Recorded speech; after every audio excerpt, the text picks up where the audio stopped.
అమరావతిపై విష ప్రచారం చేస్తున్న వైసీపీకి AP Madiga corporation director Kambampati Sirisha సవాల్ విసిరారు. అమరావతిలో ఆమె పర్యటించారు. వాస్తవ పరిస్థితిని బాహ్య ప్రపంచానికి తెలియజేశారు. ఇప్పటికైనా వైసీపీ నేతలు దుష్ప్రచారం ఆపాలని కంబంపాటి శిరీష హితవు పలికారు. నేను నుంచున్నటువంటి ప్రాంతము రాయపూడి, అమరావతి రాజధాని గ్రామాల్లో ఒకటైన రాయపూడిలోని ఐకానిక్ టవర్ ఏదైతే కడుతున్నారో ఆ కట్టడం దగ్గర నేను నుంచున్నాను. మీరు గనక ఒక్కసారి ఇటువైపు చూస్తే అక్కడ వర్క్ జరుగుతూ ఉంది. కింద గనక చూస్తే వెహికల్స్ వెళ్తూ పోతూ వస్తూ ఉన్నాయి. అలాగే ఇటువైపు కనుక చూసుకుంటే క్రేన్స్, భారీ యంత్రాలు ఇక్కడ పని జరుగుతుంది.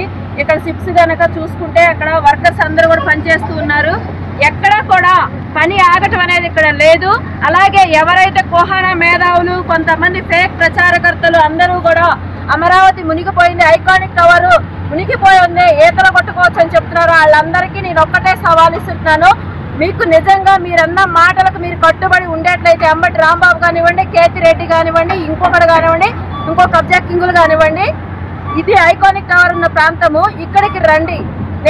నేను నుంచున్నది నేల మీద. ఒకసారి నా కాళ్ళ వైపు కూడా చూపించున్నాయా?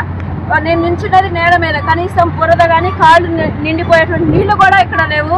ఇటువంటి ఫేక్ ప్రచారకర్తల్ని రాష్ట్ర ప్రజలారా ఏం చేయాలి మీరే నిర్ణయించండి. ఎందుకంటే 5 సంవత్సరాల పాటు వీళ్ళ యొక్క ఫేక్ ప్రచారాలతో అమరావతి మీద విషం చిమ్మి అమరావతిని నాశనం చేశారు. ఇప్పుడు చూస్తే అమరావతి యొక్క బ్రాండ్ ఇమేజ్ని దెబ్బతీయడం కోసం ఐకానిక్ టవర్ మొత్తం నిండిపోయింది, ఈదుకోవడమే అని చెప్తున్నారు.